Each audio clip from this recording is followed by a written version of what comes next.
A história começa mostrando uma escavação no Egito onde estavam procurando uma espada amaldiçoada que segundo a lenda dava poderes lendários a quem a encomiasse, chamada sei lá, esse nome tá aparecendo aí na tela. Após escavar bastante, eles encontram um buraco que os leva à espada, mas nesse momento o diretor Miura, de uma organização que coleta e guarda essas espadas com segurança, conhecida como Yoshidai, aparece ali pra tomar a espada pra ele. Obviamente, eles se negam a entregar, cara, e um deles pega a espada pra lutar, mas acaba sendo possuído por ela. O parceiro do diretor o mata e guarda a espada em segurança. Basicamente, essa é uma espada braba que foi usada por um cavaleiro demônio há muito tempo atrás. Do nada, esse diretor acorda louco das ideias, mano. O local de volta ligado louco de Dorito no meio da noite, dizendo que a espada tava o chamando. Ele pega ela na mão e é possuído por ela, passando a manteiga em todos os guardas que estavam ali de bobeira. A cena corta mostrando outra espada amaldiçoada que, pelo visto, tava querendo sangue. E um velho que guardava ela percebe isso de alguma forma, que não faço ideia, fazendo um ritual pra selar a de sangue daquela espada. Mas eu não preciso nem dizer que o ritual dá errado, né? Pois é, não só dá errado, como a espada possui um dos caras que estava realizando o negócio, fazendo ele passar a manteiga em geral que estava ali. Não satisfeito, esse cidadão que precisava de mais sangue e sai por aí em busca de mais vítimas. O anime mostra um casal feliz que estava prestes a ter um filho. Esse casal estava vivendo de boa até o cara ser morto ao lado da esposa por aquele bandido que foi possuído pela espada que eu acabei de mostrar. A sua esposa, então, cheia de raiva, pega a espada da mão do cara e mata ele como vingança, fazendo ela ficar possuída dessa vez. Estando possuída, ela foge e continua a buscar mais vítimas, cara. Porém, quando ela estava prestes a fazer mais uma, ela consegue recuperar a consciência e foge do local, parando em um beco escuro. A cena conta pra um tempo depois com um ferreiro andando pela floresta. Ele olha pra cima e vê uma mulher enforcada. Essa mulher é justamente ela que decidiu cometer suicídio, tá ligado, né? Mas lembra que ela estava grávida? Pois é, ela teve esse filho antes de morrer e quem o encontrou foi o ferreiro que decidiu adotá-lo e cuidar dele. Muitos anos se passam e a gente vê uma garota andando a caminho da escola. Ela faz suas atividades de estudante normalmente, mas estranhamente o anime fica mudando de perspectiva, mostrando também um garoto trabalhando de ferreiro de vez em quando. Quando essa garota chamada Sayaka chega em casa, ela é escoltada por um funcionário do pai dela e se depara com esse garoto no caminho. Seu nome é Gai e ela já o conhece, a gente também. Ele é aquele bebê encontrado na floresta anos atrás e também o nosso protagonista. Ela convida ele pra ir ao karaokê junto com ela, cara, mas ele se nega dizendo que tinha que trabalhar. Então aquele ferreiro, que é o pai da Sayaka e adotou o Gai, aparece dizendo que a Shiryu tava chorando de novo e que amanhã fariam um ritual pra purificá-la. Sim, Shiryu é aquela espada que foi usada pra matar o pai do Gai e que possuiu a mãe dele no começo do anime. E tudo isso aconteceu porque os sacerdotes da época que estavam responsáveis pela espada erraram o ritual de purificá-la. O que poderia dar errado dessa vez, não é mesmo? No meio da noite, o Gai acorda e vai aonde a espada estava guardada. Então essa cena acontece. Tudo ainda se acha que a espada é mãe dele, velho, isso é louco. Chega o dia do ritual, mas é claro que ele tá errado. A Sayaka acaba sendo possuída pela espada e tenta matar um dos subordinados do pai dela, porém o Gai o salva jogando ele pra longe. O problema é que ele perde seu braço no processo. Uma semana se passa após ele sair do hospital e mesmo assim ele ainda tava sentindo muita dor. A Sayaka abraça ele pra confortá-lo dizendo que tava lá por ele, mas ele sai correndo meio garantidinho e vai no túmulo da mãe dele, batendo no túmulo bravo por ela ter abandonado ele. A cena corta à noite com o pai adotivo dele pegando a Shiryu e falando com ela. Por algum motivo, ele sabia que a Shiryu queria proteger o Gai e tem a ideia de fazer a própria espada virar o braço dele. Mais uma vez a cena corta pra um leilão, cara, onde uma dessas espadas amaldiçoadas estava sendo leiloada. A disputa pela espada fica entre dois caras, um loirinho riquinho e um agente da Yoshidai, aquela organização que coleta essas espadas que apareceu no começo do anime. O agente dá o lance final e leva a espada, mas no caminho aquele loirinho estava bloqueando a passagem dele querendo a espada. Mas essa tentativa de pegar a espada na base da força não vai dar certo, mano. E quando esse agente ia embora, o antigo diretor da Yoshidai, Miura, que foi possuído por uma dessas espadas no começo da história, aparece ali e sumona a sua espada, a Zou Tigewin. Agora eu falei certo, hein, mano. Mas em vez de fugir, esse agente também sumona a sua espada pronto pra lutar. E que espada linda, inclusive, velho. O cara parece Thor, mano. A cena corta pro Gai que acorda e percebe que tinha um braço mecânico no lugar do braço que perdeu. Quando amanhece, o Gai vai agradecer ao seu pai adotivo por isso, mas ele diz que não entende o porquê de alguém como ele ter sido escolhido pra carregar a Shiryu no seu braço. Seu pai explica que quando ele encontrou, ele estava agarrando a Shiryu por todas as suas forças que não queria soltá-la. E isso leva a pensar que a Shiryu é a sua protetora.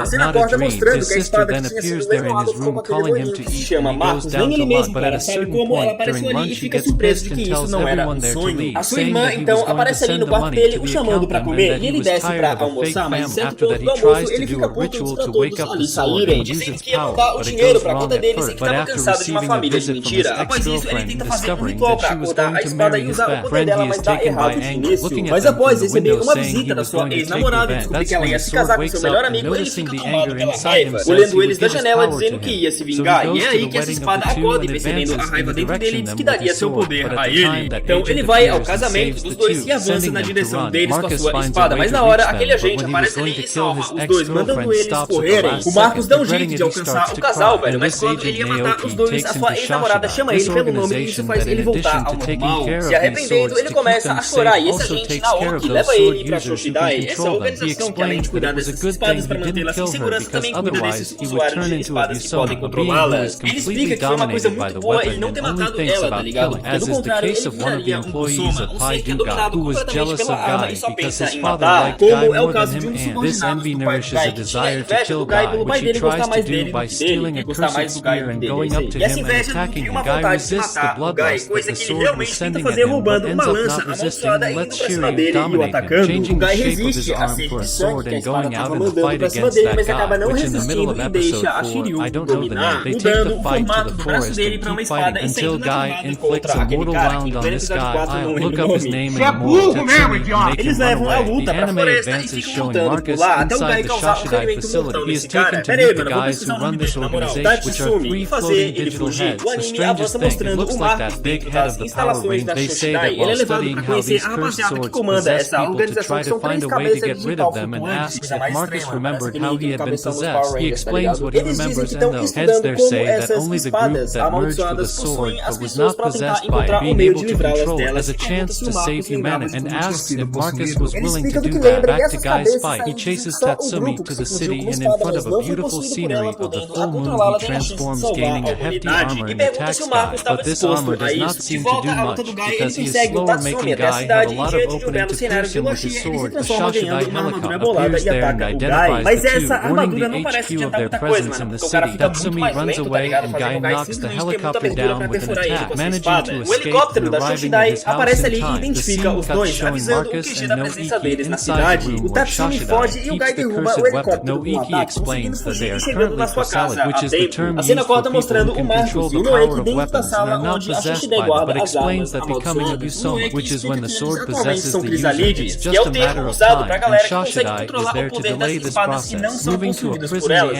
mas explica, cara, que se tornar um Kusoma, que é quando a espada possui um usuário, é só uma questão de tempo, e a Shoshidai tá ali pra atrasar esse processo. Mudando pra uma cena na prisão, o anime mostra o ex-presidente da Shoshidai chamado Miura matando os guardas do portão e entrando na prisão. Chegando no corredor das celas, ele absorve toda a raiva dos prisioneiros, mano. Lá no Shoshidai, eles colocam o Noeki e o Marcos pra dormir e acordam alguém no seu lugar. O Seiya, que era o parceiro do diretor Miura antes dele ser possuído pela espada dele. Já na casa do Gai, a Sayaka procura ele, que tinha simplesmente sumido. Ela encontra ele escondido dentro de um armário e nota que ele estava agindo de um jeito bem estranho. A Sayaka diz pro pai dela que ele estava agindo como um bebê e ele responde que sim, dizendo que ele estava agindo assim pra fugir do medo que a Shiryu causava nele, ou então do medo que ele mesmo causava em si mesmo por ter se fundido com a Shiryu e ser um só com ela agora. O episódio termina com a diretora da Shoshidai dizendo que o Seiya é o cara mais bravo da organização toda, e ela continua contando uma história antiga sobre uma cidade que enraiveceu os deuses, e esses deuses mandaram um mensageiro pra resolver a parada. Mensageiro esse que, usando um raio de luz em formato circular, atingiu a cidade inteira e a explodiu, deixando nem mesmo uma folha ou planta no lugar. E segundo a lenda, o anel de luz que o mensageiro usou foi deixado ali, sendo venerado como uma arma dos deuses e selado, e ela acredita que essa arma é o núcleo da alma do Seiya, por isso ele é o cristalino mais bravo. A cena volta mostrando uma conversa entre o pai adotivo do Gai e um velho que eu não sei da onde nem saiu, mano, sobre espadas, tá ligado? Esse velho analisa uma espada que o pai do Gai forjou e a chama de esplêndida, dizendo que ele finalmente alcançou um nível muito alto de forjar espadas. Ele também diz que eu ouvi falar que ele deu um jeito de fugir a Shiryu com o braço do Gai, pergunta se ele sabia do perigo que isso era. Também pergunta coisas como, e se a Shiryu o dominar, esse tipo de coisa, mas o pai do Gai novamente toca na tecla de que ela é uma espada protetora dele por estar com ele desde que nasceu. O velho então fala do costume que os ferreiros têm de sempre criar duas espadas pra decidir qual é a melhor e assume que existe uma outra pessoa da Shiryu por aí, uma superior a ela, já que não havia nenhum nome gravado nela. Já em outro lugar, o anime mostra uma loja de alfialâminas com a dona e o seu funcionário conversando. A câmera sai dali e vai para os depósitos da loja focando em uma espada finalizada e pronta pra entrega. Tem alguma coisa estranha nessa espada aí que eu sei. De volta pro Seiya, ele quase bate o carro, indicando que a sua chefe tinha mandado ele pro meio do nada. Enquanto isso, a Sayaka leva o Gai pra um festival e os dois passam a noite se divertindo. Lá na loja de afiar espadas, o funcionário e a apresentadora chega dizendo que deixaram muito dinheiro e pediram pra afiar uma espada urgentemente. seguinte, essa espada era a tal versão melhorada da Shuryu que tinha sido comentado naquela conversa do pai do Gai antes. Ela diz que a espada estava em boas condições, mano, que o trabalho seria rápido, mas ela é possuída no meio do trabalho e passa raspando de matar seu subordinado. Ela volta ao normal,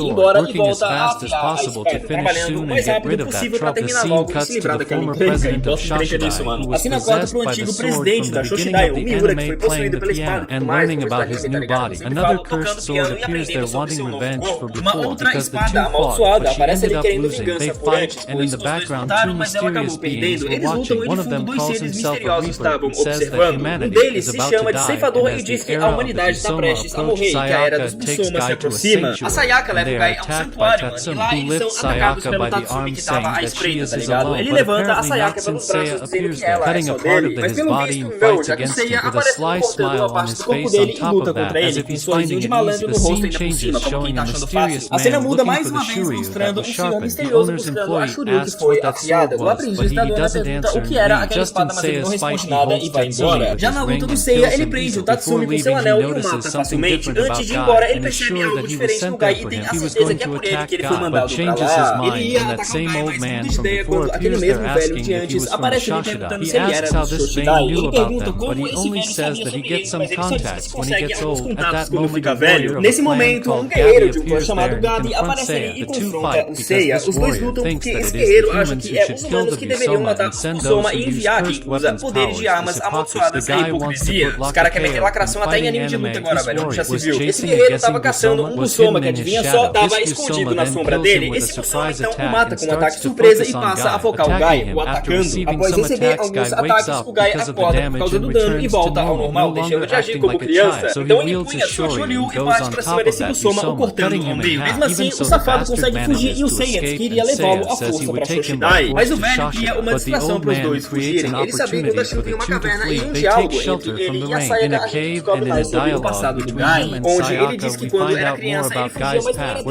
mas não era dele. Após isso, a gente vê o Seiya e esse velho conversando com o pai do Gai sobre ele e a Shuryu, onde dizem que, segundo as lendas, ela foi forjada por um dragão, e o velho conta uma longa, muito longa história sobre a origem da Shuryu. No final dessa longa, mas bota uma história nisso, o Seiya ficaria ali até o Gai voltar. Ele o convence a ir pra Shoshidai com ele, dizendo que lá ele teria as suas respostas e encontraria um lugar aonde ele realmente pertence. Ele decide ir com ele entrando na sua Ferrari, mano, toda detonada, tá ligado? O cara ficou dormindo por 16 anos e desaprendeu a dirigir, basicamente, e a cena corta mostrando o personagem novo saindo de casa e se despedindo das suas empregadas. Antes de sair, ele olha pra trás e diz que a Shuryu tá chorando de novo. Como eu já disse no outro vídeo, se o cara tem cabelo branco, então o bagulho vai ficar louco.